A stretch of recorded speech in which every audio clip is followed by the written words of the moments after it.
Hey everyone, welcome to Pro PCS. I hope you all are doing good, staying safe and preparing well for your upcoming examination.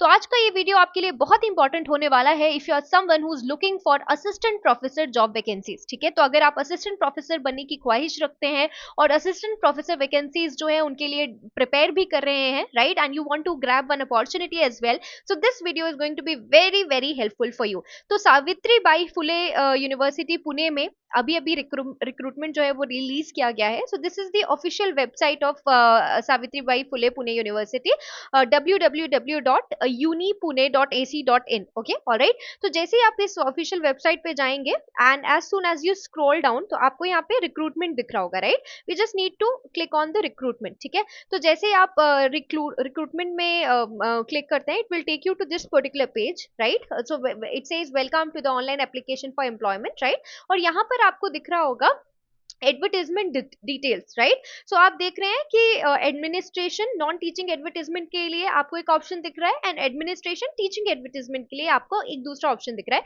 तो जैसे ही हम ये second वाले पे click करते हैं, राइट, तो it will take you to another page. ठीक है, अब यहाँ पर देखिए आप अंडर टीचिंग आपको दिख रहा होगा applications are invited for the post of assistant professor contractual in the various academic departments of Savitribai Phule Pune university. Okay, alright. यहाँ पे नोटिफिकेशन का नंबर दिख रहा है आपको एंड द डेट जब ये नोटिफिकेशन रिलीज किया गया, it was 18th of June 2025। ठीक है, तो जैसे आप इस डाउनलोड पे क्लिक करते हैं, it will again take you to another page, right, and this is the downloaded notification. ठीक है, तो जैसे कि आप यहाँ पे देख पा रहे हैं Savitri Bai Phule university, formerly university of Pune, तो यहाँ पर नोटिफिकेशन जो है वो रिलीज कर दिया गया है। ठीक है, बट याद रखिएगा कि ये जो असिस्टेंट प्रोफेसर की वैकेंसीज हैं ये कॉन्ट्रैक्चुअल हैं। ओके, ऑलराइट, याद रखिएगा, ऑलराइट।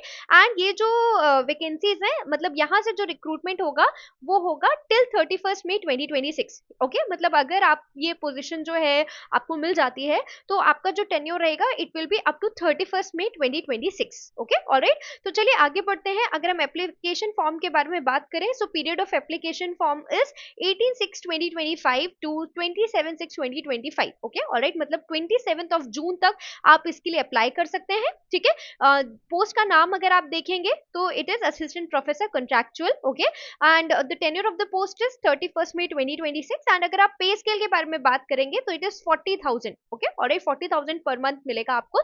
तो अगर यहाँ पे हम कैटेगरी वाइज रिजर्वेशन देखते हैं, राइट, सो टोटल जो वैकेंसीज हैं असिस्टेंट प्रोफेसर के लिए आप जैसे कि देख पा रहे हैं वो 133 है। Okay, alright. अगर इसमें से अगर हम जनरल रिजर्वेशन के बारे में बात करते हैं तो उसका नंबर 86 है।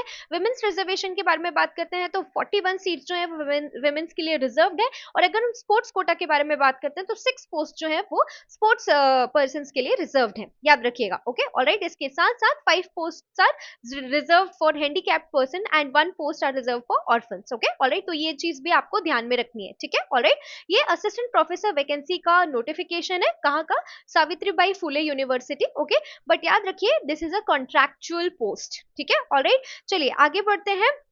अगर हम टोटल पोस्ट्स के बारे में बात करें तो जैसे कि हम देख चुके हैं 133 है। Okay, and if we talk about the disability group, so group A2, okay, group B1, group C1 और ग्रुप D/E1 जो डिसेबिलिटी ग्रुप्स हैं उनके लिए पोस्ट जो है वो ओपन है। ओके, एंड ऑर्फन्स के लिए भी एक जो पोस्ट है वो ओपन है। ठीक है, ऑलराइट। तो चलिए अब हम देख लेते हैं किस किस डिपार्टमेंट में वैकेंसीज है। ठीक है, तो बायोटेक्नोलॉजी जो डिपार्टमेंट है वहां पर याद रखिएगा जो कोड है वो है A01। जब आप फॉर्म फिल करेंगे तो आपको हेल्पफुल रहेगा। तो कोड है A01, बायोटेक्नोलॉजी डिपार्टमेंट है और टोटल नंबर ऑफ पोस्ट जो है वो है 5। Okay, alright. Now if you talk about specialization, तो आपका स्पेशलाइजेशन अगर plant biotechnology, biophysics, computational biology, bioinformatics, omics, biochemical engineering, biochemistry, microbiology, organic chemistry में है, so you are eligible for this particular role. Okay, alright. इसके बाद आप देखते हैं subject code A2, code number A2, centre for energy studies. यहाँ पे 3 vacancies आप देख पा रहे हैं। ठीक है, तो अगर आपका स्पेशलाइजेशन जो है वो energy management, energy audit, hydrogen energy, data analysis, chat GPT या AI में है, you are eligible for this post. Okay, code A3 is for chemistry. 3 vacancies है यहाँ पर। एक अगर आप MSc इन ऑर्गेनिक केमिस्ट्री है एंड दूसरा if you are MSc in biochemistry तो आप एलिजिबल हो जाते हैं। ठीक है, then we have computer science A4। यहाँ पे 2 पोस्ट आपको देखने के लिए मिल रहे हैं। आपका स्पेशलाइजेशन तीन चीजों में हो सकता है, या तो आप एमएससी इन कंप्यूटर साइंस हो सकते हैं, या आप MCA in science and technology हो सकते हैं, या आप एमटेक या MA computer science and engineering हो सकते हैं। Okay, alright. अगर हम इलेक्ट्रॉनिक एंड इंस्ट्रूमेंटेशन साइंसेस के बारे में बात करते हैं, ठीक है, तो यहाँ पे टोटल आपको 4 पोस्ट जो है वो देखने के लिए मिल रही है। 2 पोस्ट अगेंस्ट अगर आपका जो स्पेशलाइजेशन है वो analog electronics, digital electronics, power electronics, या लैब व्यू, या MATLAB, sensor, instrumentation, microcontroller या ऑप्टिकल इंस्ट्रूमेंटेशन है, देन यू आर एलिजिबल। जो एक पोस्ट है वो embedded system, PIC, ARM microcontroller, RTOS, VLSI, artificial intelligence या data science में अगर आपका स्पेशलाइजेशन है तो आप इसके लिए एलिजिबल है। इसके अलावा if you are someone who specialized in image processing communication, DSP, electromagnetics intelligence, data science और embedded system, then you are again eligible for this particular one post. Okay, now if we talk about A6, ये environmental science के लिए है और यहाँ पर 3 posts आपको देखने के लिए मिल रहे हैं। If you are someone who specialized in environmental science, habitat and wildlife, environmental ecology, environmental chemistry और physics, environmental geology, sustainable development, environmental technology, environmental pollution और climate change sciences, then you are eligible for this particular post. Okay, इसके अलावा अगर आप देखें तो geography में भी टोटल 4 पोस्ट आपको देखने के लिए मिलेंगी। ओके, तो देखिएगा डिस्ट्रीब्यूशन कैसा है, आपका स्पेशलाइजेशन किस किस डोमेन में होना चाहिए ज्योग्राफी के under. Economic geography, okay, geomorphology और पॉपुलेशन एंड सेटलमेंट ज्योग्राफी, या फिर MSc in geoinformatics, MA MSc geography with at least 1 year training in geoinformatics, और MSc computer preferably with 1 year training in geoinformatics और MTech remote sensing and GIS. Okay, then you are eligible for the post of assistant professor geography. Okay, अगर हम health sciences के बारे में बात करते हैं, कोड है A8। ओके, यहाँ पे आप देख पा रहे हैं टोटल 3 वैकेंसीज है, जिनमें से 2 वैकेंसीज जो है वो रिजर्व है if you are someone who has masters degree in health sciences, public health, life sciences, nutrition, statistics और माइक्रोबायोलॉजी। ओके, और एक पोस्ट है if you are master in Ayurveda और आयुष स्टेटमेंट सिस्टम्स और biomedical sciences, MD degree. Okay, alright. So if you are having MD degree, so आपका SET और net होना जरूरी नहीं है, कंपलसरी नहीं है। Okay, alright. Now interdisciplinary school of sciences में भी 5 वैकेंसीज है। एमएससी इन मैथ्स अगर आप हैं तो आप एलिजिबल है, MSc in environmental science, MSc in life science, MA MSc in psychology और एमए इन इकोनॉमिक्स के लिए। Okay, alright. देन मैथमेटिक्स में अगर आप देखते हैं तो then again we have 6 post. अगर आपने एमएससी किया है मैथ्स से, अगर आपने इंडस्ट्रियल मैथमेटिक्स से एमएससी किया है, फिर MTech under industrial mathematics with computer applications, MSc tech under industrial mathematics with computer application, या एमएससी कंप्यूटर साइंसेस एमसीएस या एमसीए है, then you are eligible for this particular post also. इसके अलावा अगर हम कोर्स कोड देखें A11, media and communication studies के लिए भी आपके पास 4 वैकेंसीज हैं। Okay, if you are someone who has expertise और स्पेशलाइजेशन इन म्यूजियम क्यूरेटर और हिस्ट्री और मीडिया स्टडीज और मीडिया रिसर्च और मीडिया स्टडीज और वीडियो प्रोडक्शन, कैमरा और video production, film studies, right, so then you are eligible for this particular code also. Okay, all right. Now if we talk about if you are someone who has completed or who has graduated from reputed national institutes like FTII, SRFTI, right, so you will be exempted from NETSET for this particular course code. Okay, all right. Now if we talk about microbiology, तो याद रखिए microbiology के लिए भी यहाँ पे 2 vacancies हैं। Okay, medical microbiology, virology, cell biology, genomics या बायोफिजिकल टेक्निक्स में अगर आपका स्पेशलाइजेशन है, आप ये वाले पोस्ट के लिए एलिजिबल हो जाते हैं। ठीक है, लेट्स टॉक अबाउट फिजिक्स। तो अगर हम फिजिक्स के बारे में बात करते हैं तो 3 वैकेंसीज यहाँ पे आपको दिख रहे हैं, theoretical physics, biophysics, energy studies और न्यूक्लियर फिजिक्स में अगर आपकी एक्सपर्टीज है, then you are eligible for this particular post. Okay, scientific computing, modelling and simulation अगर हम बात करते हैं तो यहाँ पर भी आपको 2 पोस्ट देखने के लिए मिल रहे हैं, statistics, scientific computing, modelling and simulation, computational sciences and engineering अगर आपका स्पेशलाइजेशन है तो आप यहाँ पर एलिजिबल हो जाते हैं। स्टैटिस्टिक्स के लिए भी आपको एक पोस्ट देखने के लिए मिल रही है, if you are MA, MSc, MStat or PhD in any branch in statistics, then you are eligible for this post. Under technology, there are total of 5 posts, right? If you are someone who has done ME or MTech in computer engineering, if you are someone who's done ME and MTech in civil engineering, या फिर आपने ME या MTech mechanical engineering में किया है, या आपने ME and MTech biotechnology और केमिकल इंजीनियरिंग में किया है, या आपने ME या MTech इलेक्ट्रॉनिक्स इंजीनियरिंग में किया है, या तो आप इन पोस्ट्स के लिए एलिजिबल है। Okay, alright. And then we have the data science. Okay, all right. So if we talk about the data science, ठीक है, तो याद रखिए यहाँ पे इन्होंने इन्फॉर्मेशन दी है कि इसे अहिल्या नगर सब सेंटर जो है वहाँ पे रन किया जाता है और इंटरव्यू भी इसी प्लेस पे होगा। ठीक है, तो अगर आप एमएससी इन कंप्यूटर साइंस है या एमएससी इन स्टैट्स है, then you are eligible for this post also. ठीक है, चलिए, तो हमने साइंस के बारे में बात कर ली। Let's talk about faculty of commerce and management. Total 133 post हैं, ठीक है। तो अगर हम बात करते हैं कॉमर्स का कोड B1 है, 2 वैकेंसीज है। अगर आपने बिजनेस एडमिनिस्ट्रेशन किया है, आपका स्पेशलाइजेशन एडवांस्ड अकाउंटिंग कॉस्टिंग है, बैंकिंग फाइनेंस है, डिजिटल मार्केटिंग है, बिजनेस इकोनॉमिक्स या बिजनेस लॉज है, देन यू आर एलिजिबल, ठीक है। Alright, if you talk about B2 management science, आप अगर आपने if you talk about management science, तो कोई भी अगर आपका स्पेशलाइजेशन है, आपने हॉस्पिटैलिटी या होटल मैनेजमेंट या टूरिज्म मैनेजमेंट का कोर्स किया हुआ है, then you are eligible for this particular post, ठीक है। then we have management science Nasik center, okay। so if you are someone who specializes in marketing finance HRM, okay, और operation and supply chain management, आप यहाँ eligible हो जाते हैं, okay। and also if you are someone who has specialized in general management marketing finance operation and supply chain management, तो भी आप यहाँ पे eligible हो जाते हैं, okay। ऑलराइट, याद रखिएगा कि यहाँ पे इन्होंने एक डिस्क्लेमर दिया हुआ है कि मैनेजमेंट साइंस कोर्स जो है वो नासिक सब सेंटर में रन करेंगे, ओके। ऑलराइट, नाउ ह्यूमैनिटीज की अगर हम बात करते हैं तो वैकेंसीज है एंथ्रोपोलॉजी, कोड नंबर है C1, 3 पोस्ट है। अगर आपने सोशल कल्चरल एंथ्रोपोलॉजी में स्पेशलाइज करते हैं आप, तो आप एलिजिबल हैं।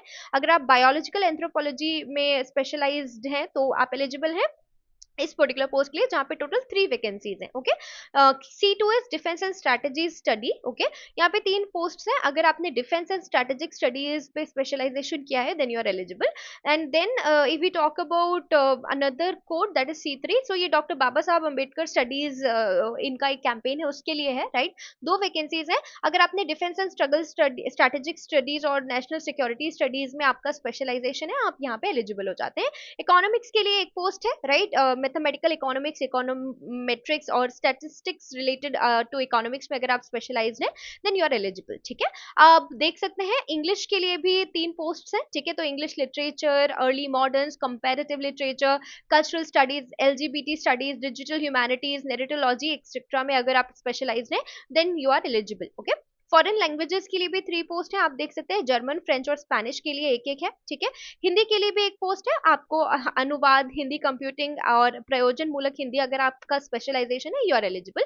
हिस्ट्री के लिए 2 पोस्ट है, मेडिवल और मॉडर्न हिस्ट्री। लॉ के लिए 5 पोस्ट है, business law, science and technology law, constitutional and administration law को लेकर। मराठी के लिए भी 3 पोस्ट है, जैसे कि आप देख पा रहे हैं। और ये अगर लोकप्रिय साहित्य, लोक साहित्य, अणी लोक कला या भाषा विज्ञान में आपका स्पेशलाइजेशन है, then you are eligible. Pali and Buddhist study के लिए भी 2 पोस्ट हैं, ओके। पॉलिटिकल साइंस के लिए भी 1 पोस्ट है, साइकोलॉजी के लिए 3 पोस्ट है, सोशियोलॉजी के लिए 2 पोस्ट है, यहाँ ध्यान से देखिएगा। और अगर हम फैकल्टी ऑफ इंटरडिसिप्लिनरी स्टडीज के बारे में बात करते हैं, तो परफॉर्मिंग आर्ट्स के लिए 3 पोस्ट है, classical music, classical dance and contemporary Marathi theatre के लिए 3 पोस्ट है। कम्युनिकेशन एंड जर्नलिज्म में 2 वैकेंसीज आपको देखने के लिए मिलेंगी। एजुकेशन एंड एक्सटेंशन में आपको 5 वैकेंसीज देखने के लिए मिलेंगी। Sports and physical education, yoga, physical education के लिए आपको 6 वैकेंसीज देखने के लिए मिलेंगी।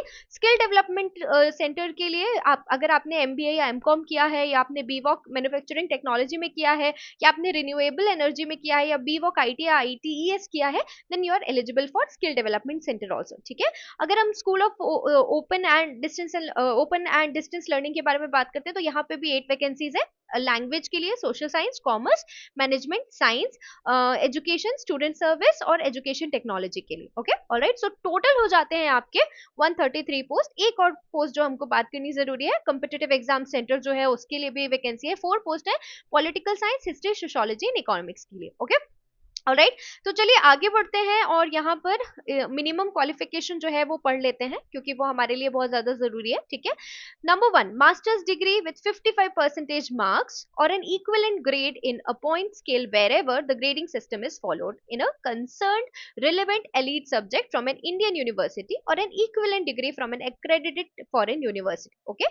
Besides fulfilling the above qualification, the candidate must have cleared the national eligibility test NET conducted by UGC or the CSIR or a similar test accredited by UGC like SET, or who are or have been awarded a PhD degree in accordance with University Grants Commission, okay. all right, so याद रखिए यहाँ पर हम देख रहे हैं UGC CSIR, right. so UGC CSIR के अलावा अगर आप बायोटेक्नोलॉजी के हैं तो आप DBT भी क्लियर किया है आपने, तो आप एलिजिबल हो जाते हैं।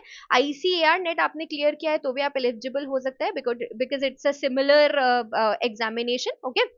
conducted by NTA, National Testing Agency, and as per the UGC guidelines, ICAR, ICMR जो है उसको कंसीडर किया जाएगा. Okay, alright. सो जो लेटेस्ट UGC गाइडलाइंस है उनके पेज नंबर 7 में अगर आप देखेंगे तो आपको ये क्लैरिटी जो है वो मिल जाएगी. Okay, alright. And then if you talk about other than NET SET PhD अगर आपने किया है तो भी you are eligible. Okay, alright. Now there are some conditions PhD के लिए. Okay, provided the candidate registered for PhD programme prior to July 11, 2009 shall be governed by the provisions of the existing ordinance, bylaws, law, regulation of the institution awarding the degree, and such PhD candidates shall be exempted from the requirement of net set for recruitment and appointment of assistant professor. Okay, all right. Now याद रखिए कि आपकी जो PhD है वो regular होनी चाहिए. Regular नहीं होगी तो आप कंसिडर नहीं किए जाएंगे. ठीक है. एंड आपकी जो PhD की थीसिस है वो कम से कम 2 एग्जामिनर्स ने इवेल्युएट की हुई होनी चाहिए. कोई भी ओपन PhD वाइवा जो है वो आपका किया हुआ होना चाहिए. ओके, और आपने एटलीस्ट 2 रिसर्च पेपर लिखे हुए होने चाहिए ड्यूरिंग आपके PhD. ओके, जिसमें से एक जो है वो रेफर्ड जर्नल में होना चाहिए. Okay, alright. और साथ ही साथ आपने कोई 2 पेपर पब्लिश किए होने चाहिए based on your PhD work in conference और seminars. Okay, alright. So yes everyone, let's proceed further. Now there is one more qualification, part B. Okay, the PhD degree has been obtained from a foreign university institution with the ranking among top 500 in the world university ranking by any of the following. So we have QS. Okay, we have Times Higher Education or the academic ranking of world universities. Okay, तो इन तीनों list में अगर top 500 में आपकी university आती है, अगर आपने किसी फॉरेन यूनिवर्सिटी से किया है, then you are eligible. Okay, alright. So if we talk about minimum qualification as per AICTE notification, तो इंजीनियरिंग और टेक्नोलॉजी के लिए आपने BE, BTech, BS या ME, MTech, MS और integrated MTech in relevant branch किया हुआ होना चाहिए. That too in first class. Okay, and management के लिए आपके पास bachelors degree in any discipline and masters degree in business administration, PG, DMC और ICWA MCOM होना चाहिए फर्स्ट क्लास. Okay, alright. ये भी आपको पता होना चाहिए. ऑलराइट. अब यहाँ पे देखिए कुछ बेसिक सा इंफॉर्मेशन है. मिनिमम 55% मार्क्स आपको होना चाहिए. रिलैक्सेशन के बारे में बात की गई है. ठीक है, ऑलराइट. एंड यहाँ पे देखिएगा कि 5% का रिलैक्सेशन जो है मास्टर लेवल पे वो किसको मिलेगा? SC, ST, OBC, non creamy layer, differently abled. Okay, alright. And जो एलिजिबिलिटी मार्क्स 55% है तो 5% का आपको रिलैक्सेशन मिलेगा. Okay, alright. PhD degree holders जो है जिन्होंने 3 सितंबर 1991 के पहले PhD कर ली है उनको भी 50% आप में आप एलिजिबल हो जाएंगे. ये याद रखना है आपको. ठीक है, alright. Now remember one thing again कि आपका जो ऑनलाइन एप्लीकेशन है वो 18/6/2025 से 27/6/2025 तक ओपन है. आप यूनिवर्सिटी की वेबसाइट से जो है वो रजिस्टर कर सकते हैं. Okay, alright.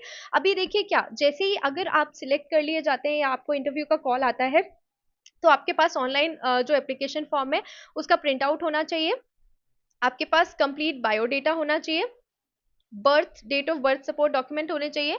गवर्नमेंट गैजेट और any other appropriate certificate in case of change in name. आपके पास कास्ट सर्टिफिकेट होना चाहिए अगर आप नॉन क्रीमी लेयर को बिलोंग करते हैं. ठीक है, ऑलराइट. तो आपको गवर्नमेंट ऑफ महाराष्ट्र के सर्कुलर के अकॉर्डिंग, ठीक है, ऑलराइट, तो आपके पास भी एक पर्टिकुलर सर्टिफिकेट होना चाहिए. ठीक है, कास्ट वैलिडिटी सर्टिफिकेट होना चाहिए अगर आपके पास है ऑलरेडी तो. ठीक है.